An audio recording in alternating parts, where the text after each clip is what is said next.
Hello, long time no see. It's been a little while since I've last put out a video, and that's, for several reasons that I'm not really gonna get into here because they're pretty irrelevant to what's going on in the video. But today we're playing Chile in not Crusader Kings 3, we're playing it in Victoria 3 in the new 1.2 update. Until this playthrough, I hadn't actually played the 1.2 update, so I was really excited to jump into it and see some of the quality of life changes that I've heard been talked about in the dev diaries and seen some other streamers play and things like that. I also got a brand new PC, so I'm able to actually run and record Victoria 3 at a decent pace now. I mean, I could before, but my CPU would have an absolute stroke. But you know what? A lot of money later, I'm able to play Victoria 3 for all of you, and I'm able to stream it as well. I plan on streaming a lot more, so stay tuned to that. If you don't follow me on Twitch, go ahead and do that at twitch.tv/FoZero. Planning on playing a lot of Victoria 3 over there relatively soon. Now, starting off as Chile, we are in our own market. We're not part of a bigger market like the British market or the French market or anything like that. So we need to build all of our own things and supply all of our own goods. I wasn't really planning on using bureaucracy on importing weapons and artillery to keep our infantry barracks on line infantry and cannon artillery, so I went ahead and swapped everything to irregulars. Nobody around us at this point was really strong enough for the AI to want to declare war on me. I don't think, at least in my experience, when the game starts like this and you're playing a decent sized country, the AI doesn't really have enough of a significant strength advantage over you that they actually think that they can take you in a fight. That and Chile's terrain is very defendable, so we were in a good position to just go ahead and save some money on that. So I went ahead and canceled our orders with the British. The first thing that I wanted to do was swap off of oligarchy, so I went ahead and tried to pick up landed voting, which we had a pretty good chance of accomplishing because the landowners were in favor of it. The next thing that I wanted to do was expand my gold mines about as fast as humanly possible, and then just start trying to grow some wheat for my population so that they don't starve, because it's hard to keep a starving population happy. I also tossed on some greener grass campaigns. I mean, I definitely could have just saved the authority on those for the time being because we aren't getting any outside migration. We're the only country in our market currently, so we only really have internal migration going on, and we only have 2 states and 1 colony. So the only migration that we're really going to be getting is out of our colony and into the other 2 states. But I mean, the population of our 2 states isn't very high, so we'll take what we can get. Building some construction sectors first, and then we're also going to need to build the resources to maintain those construction sectors. We're going to need tools, which means we're going to need wood, which eventually means that we're going to need iron, and a lot of these things we don't start out with. We do start out at rank 36 though, which is honestly pretty decent. I mean, it's not anything to shake a stick at. We aren't particularly strong, but I mean, we're in a pretty good starting spot. This was also my first experience encountering the private constructions that they just added. So your capitalists that are just among your population using all of their BOGO capitalist bucks will be able to build their own buildings and be able to develop your country on their own. Sometimes they build things that are okay or things that you need, and other times they build things that are just completely nonsensical. It's kind of hit or miss, but I mean, I guess that's just like real capitalism, whether or not people build things that are actually useful. So our first election came in. Currently, we only had the Catholic Church and the armed forces in for 100% legitimacy, and we swapped that up and we're able to get the industrialists in without completely tanking our legitimacy, which is going to allow us to enact some more laws. I was able to pick up landed voting along here. As you can see, our flag changed, so we are no longer an oligarchy and we are officially democratic Chile.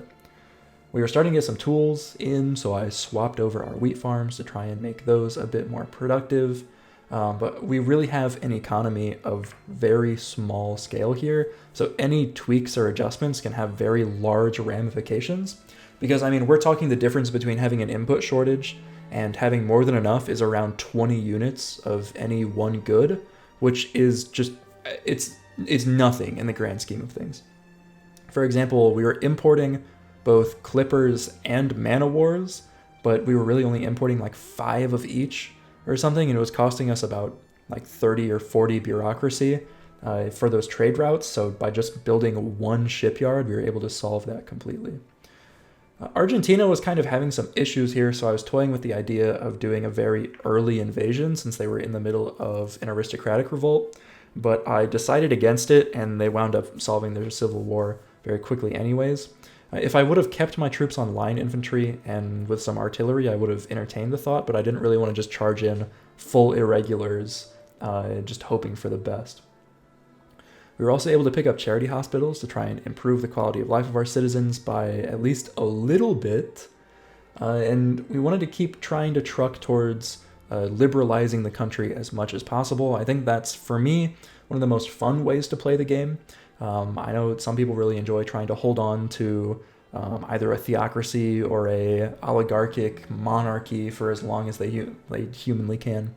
But for me, I like trying to liberalize as fast as possible because I find that getting a lot of migrants and a lot of immigrants into your country is really fun, and it's honestly pretty necessary. And in order to do that, you need to make your country as appealing as possible for people to move to. I tried to get poor laws. It didn't really work out. Happens sometimes, so we needed to go for a bit of a change. And I went for a dedicated police force just because it would be an easy law to pass. And it's honestly the best out of the police force options, I think, unless you're having a lot of problems with radicals. But in this playthrough, the radicals don't really wind up being a problem because we are liberalizing gradually. I'm not trying to do anything too crazy. I'm trying to keep the more conservative interest groups happy, like the landowners and the Catholic Church. So we're trying to move things slowly and then give them some of the things that they want, like charity hospitals or religious schools in the beginning, so that we can force through some more voting reforms and things like that will eventually lead to the industrialists and the intelligentsia, and later on in late game, the trade unions also having a significant share of power instead. Checking out the new population screen, I think this has actually been around for a while. I don't think this is new to 1.2. I think this is a 1.1 thing where they made it easier to see what your populations actually need, which is really, really handy because I'm able to try and make a concerted effort towards raising my population standard of living through giving them more goods, whereas before it was really, really difficult to figure out what exactly they needed. But the main thing that we're focusing on right now is actually gold, because minting just gives you an insane amount of money. However, grain was really, really, really expensive in my country, so I needed to try and lower the price of that.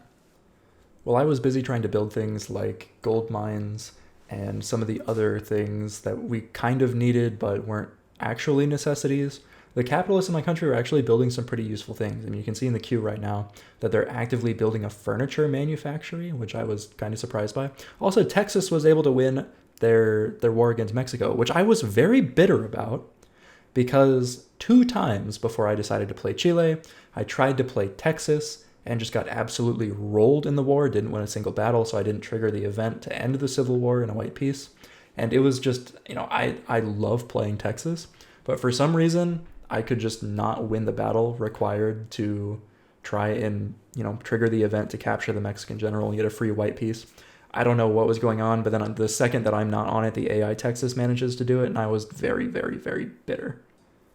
I'm interested in hearing what you guys think about kind of the tiny economy, micromanaging type content, because I know that there's kind of a split in people that like really diving deep into the inner workings of their country's economy, and they like watching other people do that when they watch Victoria 3 content. And then I know there's another camp of people that's like, I like watching everybody conquer things and, more of the big picture stuff and forming different nations and doing all of that. And I think with Victoria 3, you do get a good mix. So I'm trying to, since this is the first Victoria 3 video that I've made, I'm trying to give you a bit of a mix of both. So in the beginning here, we're going to be really kind of focusing in on what I'm doing with the economy and where I'm trying to go with that. Later on, though, we're going to get into more of the big picture stuff.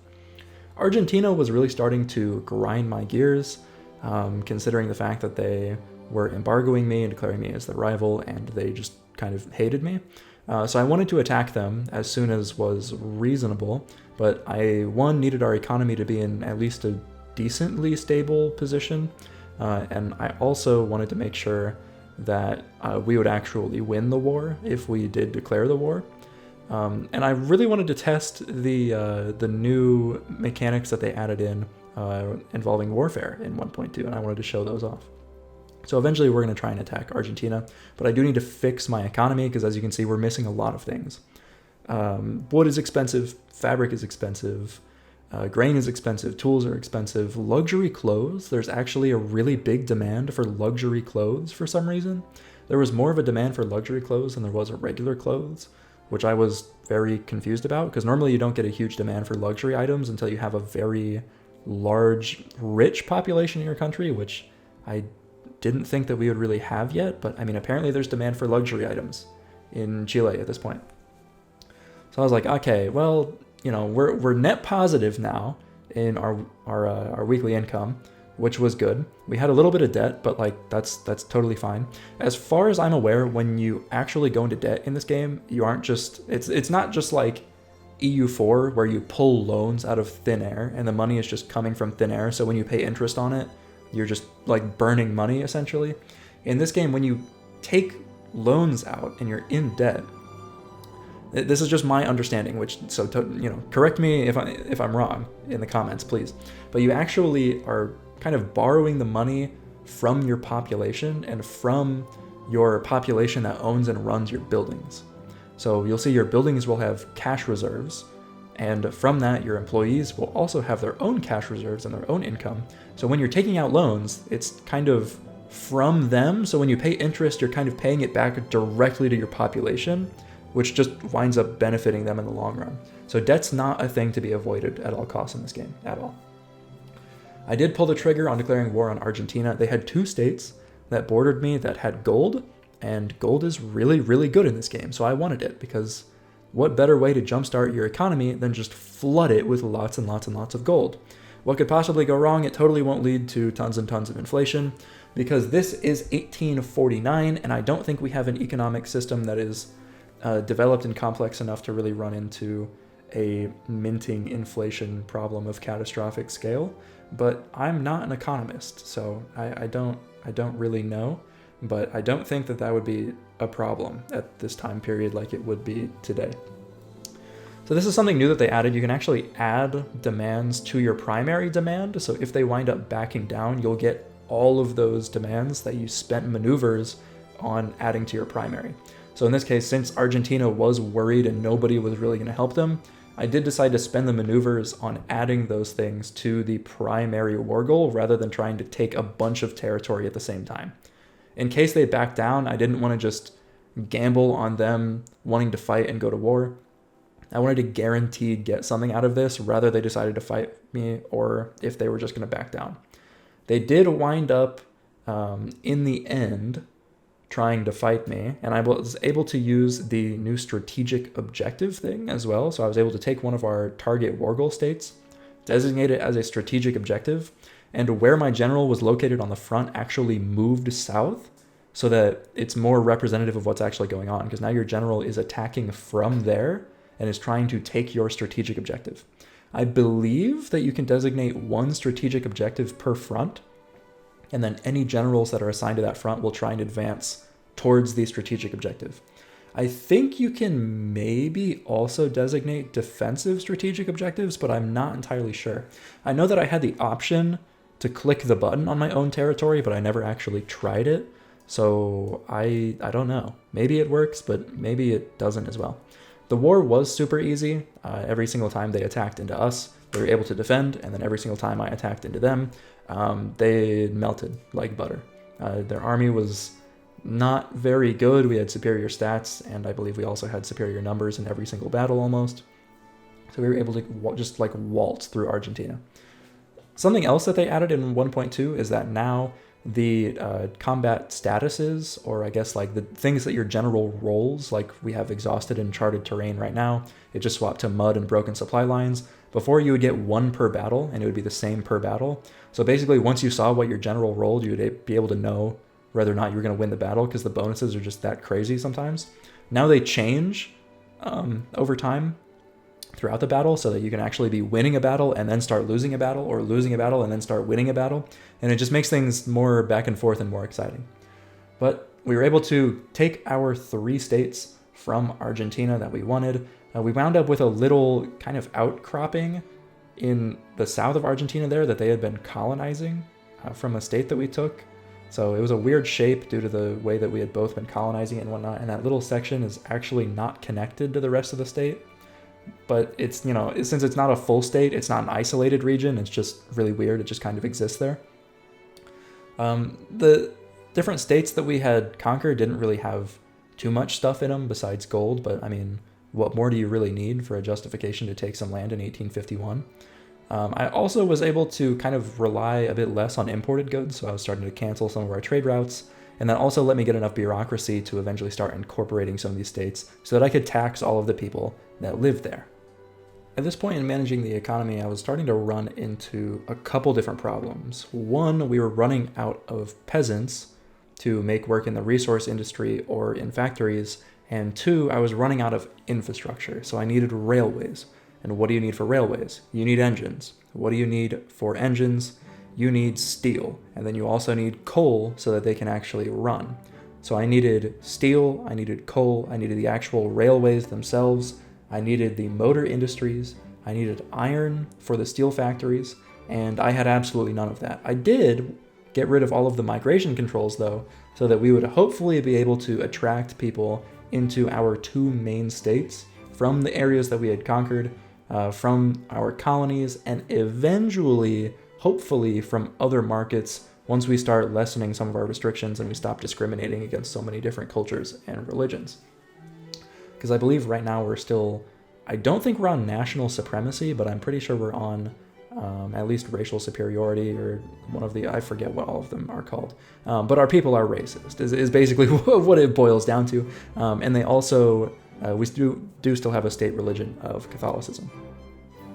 So I was trying to get the coal mines up and running, but there just wasn't enough demand. I'm basically trying to pre-build all of these buildings so that we can hopefully eventually, once all of the pieces slot into place, create the demand for all of these products all at the same time. And then all of them will take off and everything will be fine and dandy and we'll have infrastructure again. But until then, I'm just building all of these limp buildings that are just sitting there empty, doing absolutely nothing. And our economy is kind of stagnating. I was able to kind of play around with our government structure a little bit. Nothing was great, considering the way that the interest group influence is split currently. So I just went with a government that was going to have, it's still contested government, but we're going to make the most people happy with this government so that we don't have to deal with as many radicals popping up, and we're just going to chill on the laws since some of our interest groups are a bit unhappy, or at least they aren't happy enough for me to piss them off successfully. So we're just going to give them a little bit of a cool down time here and just kind of chill on trying to liberalize for a little bit while I'm trying to figure out the whole infrastructure situation. Because having 0 peasants, 0 unemployed people, and no infrastructure when you're in your own market, it doesn't really work, especially when your states with no infrastructure need to pass goods between each other for the buildings that have people in them to actually function. So like, you can see how everything is kind of starting to melt down here. So I was like, maybe I'll eventually be able to join a Great Powers customs union and it would just solve all of my problems. So I was trying to buddy up to France so that I could hopefully kind of get in their customs union at some point. But that still didn't change the fact that I needed to address my problems right now. You can see that state right there, one of our two main states, only has 61% market access because we're overusing the infrastructure. So the walls are starting to come down on the house here, and things are starting to not really work out. There's a paper shortage, which, I mean, doesn't really matter that much. The only things that are using it are the university that we have in a government administration, but we do have a decent amount of good shortages. I also ran into an iron shortage around this time, so there wasn't enough iron mines for all of the things that I said need iron currently, like our steel, our tools, pretty much every single manufacturing industry that we have aside from clothes and furniture, they need iron. So we're on a bit of a struggle bus at this point. We're also bleeding out about 5,000 pounds a week, which is not great, and I can't import enough iron to resolve the shortage. So I was like, okay, first railway up and running. It is subsidized, so I was like, I'm gonna bleed money on this. until the other industries get up and running. There's also no demand for transportation yet, which I was quick to try and fix so that we wouldn't be bleeding as much money. Like our railways might actually be not profitable, but less expensive if there was some demand for what they were selling. But I was just gonna blitz through and build all of the railways that I needed right away, but I saw how badly this one was doing, and that I was like, okay, maybe I need to kind of reevaluate here and try and set up the other industries before we can fully get going on these railways. So that's exactly what I did, while also trying to improve the education of our population. We actually had some pretty cheap institution levels. I think it was only like 20 bureaucracy per level, so I was just pumping those institutions every single time that I can. I wanted to try and jump to total separation here, but it would radicalize both the landowners and the rural folk, and I don't want a revolution, so we're just going to go for freedom of conscience first. I don't think that they were actually pissed off enough to fully spark a rebellion, but it would have given us some problems. France also was kind enough to let me join their customs union, and bada bing, bada bang, all of our industry goods shortages were all solved pretty much overnight. And this also gave us access to a bunch of goods that we couldn't have imported before. Like we now had dyes, we now had silk, we now had more fertilizer, we had access to explosives, we had access to so much that we just, up until now, hadn't been able to get. We also had access to sugar and a lot of these things that just you can't get in Chile on your own, and we didn't really have the means to import them quite yet. So this was huge for us. This was absolutely massive, and this also means that since we're in the French market, other people in other countries that are also in the French market, namely in this case France, will be able to freely migrate into our market. So in a second, I'm going to go and show you the population screen and the migration screen for our main provinces that still have Greener Grass campaign turned on, because I never turn that off once I turn it on. It's one of the edicts that I just kind of set it and forget about it. But our two main states, Santiago and then the one immediately to the south, all have Greener Grass campaign. And we're going to be just... So many French people are going to be moving to Chile. It's going to be great. It's going to be lovely. Oh, I also had access to guns and ammunition now. So since we were making so much money because all of our industry started booming, I was able to swap both our barracks and our conscription centers up to skirmish infantry. I'm so excited about it, I can't even speak. And we also got freedom of conscience at the exact same time. So like everything is going great. Everything is going great. We went from the depths of despair and the economy is collapsing to mooching off of the French for literally every single good that I could possibly need. And then right when everything is going good, they swap their attitude to domineering, they kick my diplomats out, and they say, welcome to our customs union, we don't actually like you anymore. The first French people got off the boats in Chile, and they were like, we don't really know about this. We don't really know about this Chile place. I'm not really feeling it. So, lo and behold, here come the Brits. The Brits, they're like, the French aren't really feeling you. That automatically makes you our friend, because that's how geopolitics works in the 19th century. If the French don't like you, the British love you. Get on the boat. You know, now instead of the French people that are coming over, which I actually still got thousands of French people to move here, now we got the British and Irish moving here. Everything is great, and if you're wealthy, you can vote. Would you look at that? Fantastic. Come over with your pockets stuffed. Bring all of your capitalist friends so you can build me more buildings. Look at that, they're building me a railroad as we speak. You know, everything is going great. Everything is going great. We're building up our resource industry. For some reason, my capitalist built me sulfur mines towards the beginning of the game that just sat defunct, but now they're not, because now there's a demand for sulfur, because why not? And you know what you're doing? You know what you do when the economy is booming? You invade Argentina. It's a 1-to-1 correlation. As the economy goes up, Argentina goes down as a country, right? So I wanted to add more war goals, but I wanted to do pretty much the exact same thing that I did last time. So I added in a couple additional states, and then since we're so much stronger than Argentina right now, I saw that they were fearful. I was like, I could go for everything, or I could just, I could just add these to my primary demand in case they back down. Then, I think we'll be fine either way. But I think once you add things to your primary, it makes the AI less likely to back down because they know that they'll lose more. So they wound up going to war anyways, but this war was even easier than the last one. Our troops are kind of comparable to the Argentinian troops. I was kind of surprised. We're at 44 offense to 49 defense currently, going up to 60 when they're dug in. But I mean, there just wasn't enough of them to really stand up to the invading Chilean army, which at this point was still only 15 troops strong. I mean, I hadn't really been building barracks. I'd been building other things, trying to fix our infrastructure problem and trying to fix a lot of the fires that we had going on in Chile before that. We won, and then we kind of left this Argentinian rump state in one province up at the top. If I knew that it was just one province that I had left, then I definitely would have just tried to take it beforehand. But, you know, I didn't.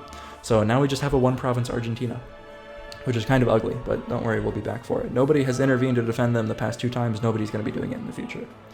We need more people to vote, so we're going to try and get census suffrage and try and get so that almost everybody can vote, and then we got it the first try. So we popped Path to Liberalism, which I think is a really boring event to be included in the journal for you to work towards for the entire game. The event kind of sucks, in my opinion. Paradox, you should do something to make that event more interesting, actually. We had a native uprising, which I was surprised came this late, considering that every single time I got the neighbors are provoking our natives that we're trying to colonize and giving them weapons. I clicked, if they want to fight, then they can have one every single time. And it took this many years for them to actually pick the fight, but then nobody defended them, so I just walked in and won immediately and got colonization rights for it. So I do think that it's really good that you don't actually just full annex them anymore. That seemed very weird last time. And it led to this really weird event that I got that said that they were waging a guerrilla war in null state. So I just took the one that gave me devastation in a province that didn't actually exist because it was null, and we went from there. Then we went back once our truce was over to kind of kill the rump Argentina that had Argentina. Even when I was playing this in my head, because sometimes when I play the game, I think of voiceover and things that I want to say in my head. Even when I was playing the game, I kept saying Argentina to myself, and I was like, that's just not the name of the country. That's never been the name of the country. But I just keep misreading it as Argentina when I'm trying to do it on the fly. So now, let's swap from interventionism to laissez-faire. I really just did this. I had no idea what this was actually going to do to my country if I was able to swap. But I figured since we had a huge investment pool, our investment pool was up over like 1 million at this point.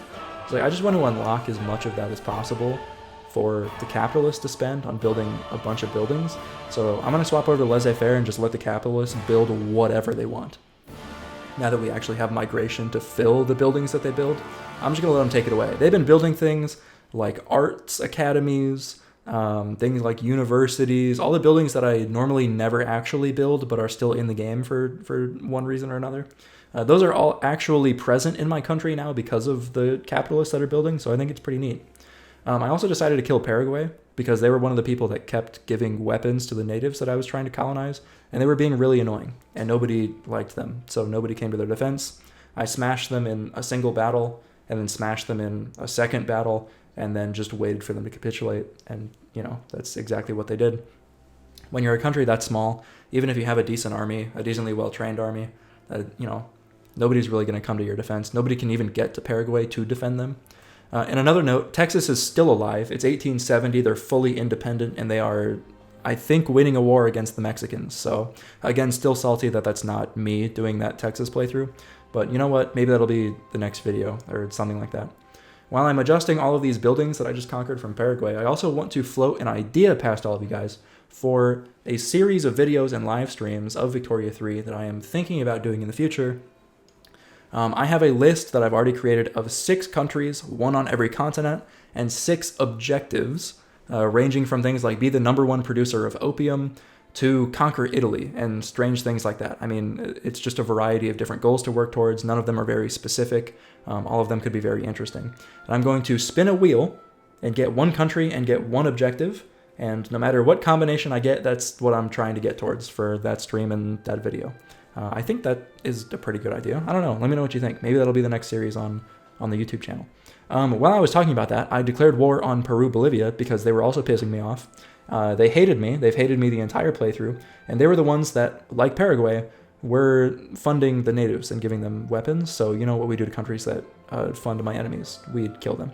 So I declared it war to puppet them, which actually kind of wound up biting me in the butt a little bit, because in order to get them past 0% or zero, I guess, war enthusiasm, I actually need to take their capital state or own one tile in their capital state. So I actually have to push pretty far into Peru-Bolivia, which I was struggling to do, not because their troops were good, but just because they had so many.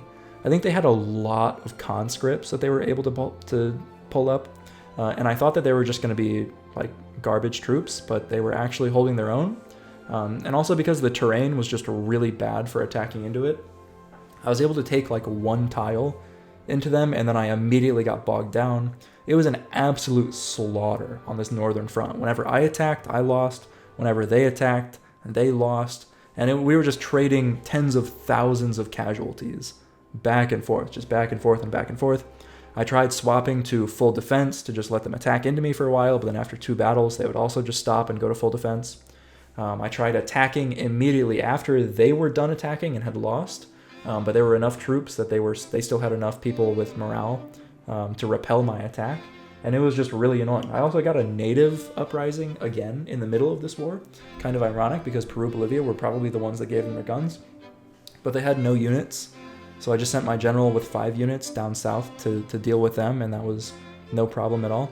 I was like, okay, I only have 3 flotillas, but they have 0. So if every single troop that they have is in this northern front here, then I can just naval invade behind them with like 19 men and just like take the entire north of the country and maybe draw enough men over to that front in order to push in the south.